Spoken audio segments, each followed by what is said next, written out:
Oh yes, Afro Twist. So, um, first of all, this project identifies me and where I'm coming from and what I went through to be where I am right now. Yes, I run this project called Afro Twist, and its sole purpose is pretty much to identify different challenges a lot of kids are going through in the communities through art and dance, and try to give them a safe space where they can just come and go for their dreams and be able to do something without being judged. Pretty much, yeah. To start with, I grew up in a compound, in a community, and my life was really, really, really hard, just like everyone else, But anyway, to make a very long story short, after I made it to where I am right now, I decided I want to go back to my roots, go back to the community and do something different. So henceforth, AfroTwist was born. And then was all to just, ensure that kids go through a certain lifestyle where they have a purpose, where they start to dream at a young age, being able to reach, for their goals and achieve their little dreams, pretty much. So what we do basically is to offer a space for children to come and through that, for us, we use dance, and I think that's what is actually letting us to have that clear view on what these children are going through. And then through that, now we're identifying those that are not able to go to school, those that are having challenge with drugs, for example. We have some of the kids that are, it's not so much, but we can see that they're heading that direction. And now that's why we come in, and for those that are not able to go to school, we approach the parent. We have a criteria now what we use for us to be able to do that, and help some that we need that need to go to school, back to school, that is. And then also we have a girls club and a boys club, and this also helps us to identify the needs mostly on the girls. We're looking at sanitary pads, which are the major things, and also help them through different projects and how they can start making their own sanitary pads or other, like small entrepreneurship, education while they stay young. Yeah, look, the last seven years now. I mean, next year is going to be next year in March is going to be 7 years, and it's so much has happened, but at the same time, there's been a lot of testimonies from the parents. I think that's how we actually carry out our the impact. Like, is it really working or not? And a lot of kids have been helped through. Education-wise, we see that we do that, and we're able to make follow-ups on that. But personally, we see a lot of parents, coming and giving testimonies how their children are really, really, really transformed, being responsible at home. Education-wise, their grades going high because of dance, being confident in either at home or in school. So all those things, I think for us, we're seeing that this project has really been quite a huge impact to the community. And also we see the result from how kids keep on coming. And also those that we started with, being inspiring other kids. So you can see that, because of the good deeds of the ones that we've been working with for the last 7 years, who are now leaders, I think that has also inspired a lot of kids to come to join AfroTwist and to want to go through the same, or want to experience the impact that the other kids are actually have experienced. Well, to start with, I think so far there's a lot of change that we've seen towards our children and being focused. Some of them, things like drugs and other alcohol abuses that are actually skipping them, if there's such a word, and that is bringing about being a leader in the community, which we've seen already. Some of them are becoming more leaders. We have this project that we do every Saturday where we are mentoring some of the kids that we've been working with for the last 7 years to be leaders of the society and to take this project actually forward. And we are actually seeing in how they've actually taken it in their own hand, because then it's all about what they've experienced, the impact, and also them trying by all means after what they've seen in their society to also be part of the movement to changing their society or their community. There's so much that we talk about, and already we've seen that we're having leaders that are actually now focused on education, focus on, self-empowerment, focus on, being confident, in everything they do. Like there's this, I remember when I was growing up, this, like low self-esteem if you're coming from a community or compound that we have when we meet people of a different caliber. But through the exposure that we've given to these kids, you can see that even if we've taken them to, even if a white person comes to visit our project, it's just like any other black person. So you can see the change in how they perceive things now. They're considering themselves important people as well of the society. And so that is, I think, what we've seen so far, and which is happening. And I think if they've experienced that, moving forward, sharing the same experience to even the younger kid, our community will never be the same again. Well, first of all, our focus is for them to really believe in themselves. That's number one, for them to be able to find purposes in their life. We're doing as much as possible to make sure that they discover who they really are as individuals, as a community at the same time. So, peer pressure is everywhere to start with. We're spending I can say, almost 5 hours with these kids a week. And they have 6 days and I don't know how many hours in the community. Of course, they always, face peer pressures. And I can see that some of them that we've been working with for a long time, they're now yearning phones and, they want all these gadgets, and because they think that's a way of life now. But we're trying by all means to do our part, which is they should not fall prey on those things that they cannot afford at that particular time, because some of them are still in school. They're not working. Their focus right now should be school, books, and all these different art forms that we are actually providing them, to be able to discover who they really are.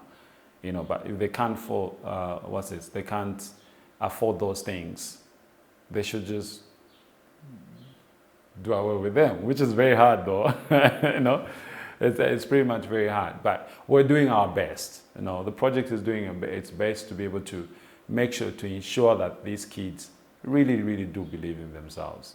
And after that, we're not there to really monitor what's going on in their lives every single day, even if we can here and there pass, but still we're doing our best. And if we win one person or two people, to be able to really not fall prey of peer pressure, I think, there's success. We've achieved something as a foundation. I know with regards to peer pressure, of course, when I was growing up, I had a lot of peer pressures. I wanted things that I used to see. I remember I was at Olympia School and I was coming from a compound. So there's a lot of people, a lot of my friends that I was at Olympia that were coming from very, good homes, I would say. And of course, I would see those things and I wish them upon myself. But that's as far as I can remember. And when I grew up, really, I see things, but for me, I'm focusing on building myself and what I can achieve in that particular time or moment. There's so much that I'm doing. And I think my focus is more on work. And if I can afford it, amazing. If I can't, amazing. Yes, I wish to have a lot of things upon myself. You can wish all those things like I want to build, but I think for me, I wouldn't call it peer pressure. I would call it being inspired by the next person who's doing something amazing. I wish it upon me, like, oh, I think, I wish I can do that me as well. It's all those, I think I've converted the word peer pressure into inspiration, like being inspired by someone. When I see something amazing, I give credit to. And I want to, of course, someday when I'm in a position to be able to achieve that, you know what I mean, right? So, yeah, I think for me, I don't even know. I really don't think, peer pressure do exist in my life anymore. And maybe it's because I'm just too busy.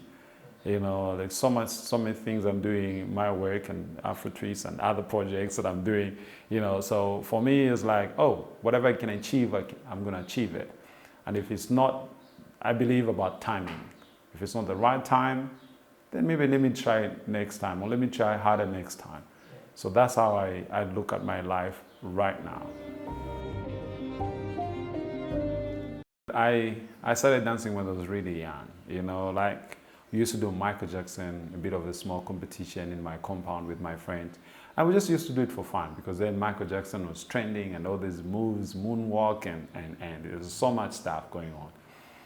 But when I grew up, I'd stopped dancing like for over 10 years. I can't even remember. So there's one time I was watching So You Think You Can Dance. And I was like, wow, there was a salsa piece. I was like, wow, I want to do that. How is it possible they're not stepping on each other's toes and it's doing it, they're dancing so fast. But anyway, so I went ahead when I think years later, I went and was looking for a salsa class here in Zambia so that I can start dancing. So the passion the fear and the passion, remembering what I used to do started coming back, but through a different genre of dance, which was salsa. And then I went, and then finally I found a salsa class. And, the moment I was in that class, I was like, I think this is where my place is. And few months down the line, I started teaching. So, the passion really grew so fast. And my focus was I want to learn.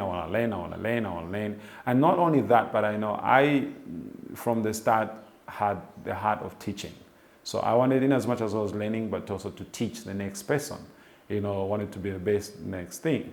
And then I won the championship after, I think a year plus. Then there was a national championship in Zambia. So I won the championship.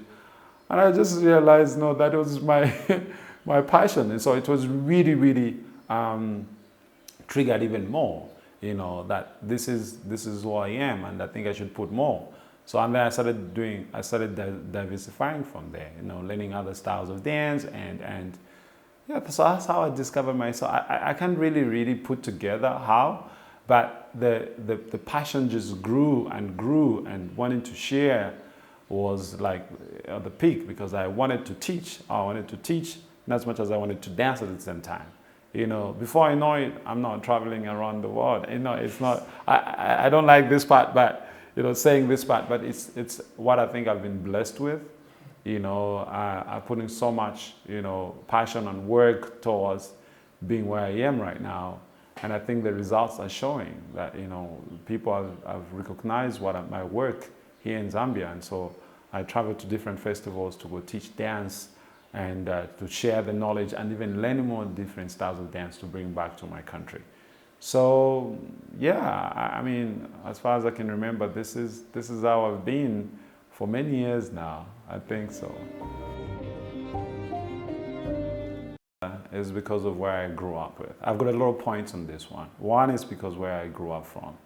I know it's quite tough when you're growing up in a compound and all you dream is being the next neighbor who has a cantemba on the side, and so your dreams are pretty much limited. There's a lot of natural and top talent in the community. And music, everybody loves music. Everybody loves to dance. Every child wants to listen and dance to the music, So, and for me it was, one, I want to give back to a community. I want a child to be able to realize that they're amazing as a dancer at a young age, and if they want to venture into being a dancer, as part of their career, because now people have got multiple careers. I think they had stand a better chance in that position, because then they start to practice and they start to be nurtured at a very young age. And in the community, it's very hard, like if you don't have money, like you cannot go and pay for someone to teach you how to dance. For me, it's like I want to go back to my roots and give back and give these children an opportunity, of something that I wanted to so much, but I never had the chance when I was young. And this is throwing them to dance. For me, I know I've had a lot of opportunities to teach dance and dance at different events, and I feel like that is amazing. That is amazing for everyone to do, but we should not also forget that there's someone out there who would love to be in your position, and it's not only. It doesn't have to only to do with money, I think everyone is so focused in wanting to go and to a gig and dance, and I've gone through that as well. Like with, I want to mention it, but like being in the industry for a long time, we are so focused and carried away, focused on making money, and really forgetting the purpose why that God blessed us with that talent, that the next person needs it. And even if you have 10,000 children, if one person gets to achieve, then at least you've given back to a community, to where you are right now. So I think for me is, I don't know, maybe it's also because it's been triggered from where I'm coming from, but I feel like the future is the kids who can actually do better with the talent when they're nurtured at a young age.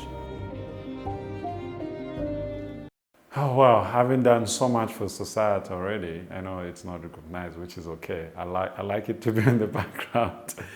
But personally, to start with, I've had a lot of opportunity to actually be out there, not even close to home. When I say home, is Zambia right now. And the reason why I've been driven so much to coming back is because I feel like we have so much potential here.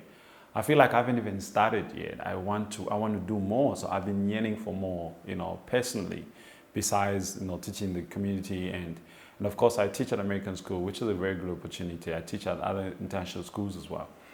But I feel like the number one thing that I've always dreamt about for the last almost 7-8 years now is to build a dance school. I would say that. Then one of the only person, maybe, dancers that travel around the world to teach dance. Since 2013, I've been doing that. I go to teach a dance festival. I don't want to be the only Zambian person to travel and teach dance in different countries and share and learn and bring back. I think there's potential for a lot more youths. There's potential for a lot more people to be in the same position as I am, the same position that I've been blessed with.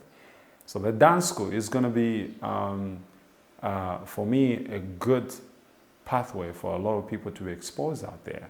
I have a lot of connection with a lot of different dance schools out there that I want to be able to affiliate to. And also give opportunity to a lot of people through my dance school to go out there and showcase and teach and still bring back to, because we're all about building Zambia and putting Zambia on a map as well. But I don't think I can only do that alone, travel alone. I know there's a lot of amazing dancers. Most of them are my friends here in Zambia, and it's really, really, really good. But I'm talking about traveling. I'm talking about people to take this industry international and teach in different places as well, not just within Zambia. Yes, it's amazing and we're excited and we applaud everyone that is doing that, but we want to take this thing internationally. The same way we take sport and I think dance as one of the biggest arts so far in the world. I think Zambia is part of this as well, and we need to showcase what we do have.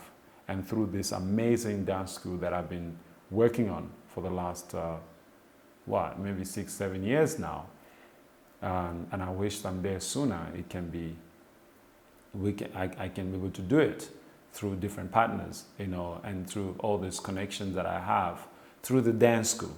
We can send a lot of people out there to, not in Zambia, but international, to go teach dance, to go share the knowledge, to go share the energy that we do have, the passion that we do have here in Zambia. Well, I think personally, I think society has been the biggest part of my life, and I still want to continue to impact it through my experience, what I've learned out there as I travel around the world, to be able to bring about a dance school, which I've been working on for the last, I don't know, like 7 years or so, so that at least everyone has the same opportunity. I think there's a lot of amazing dancers out there. There's a lot of amazing dancers here in Zambia, actually, that I feel and I think have got so much potential as well to be able to be in the same position as I am. And so, yes, this amazing dance school that I want to put up, we are going to make it international. Every Zambian.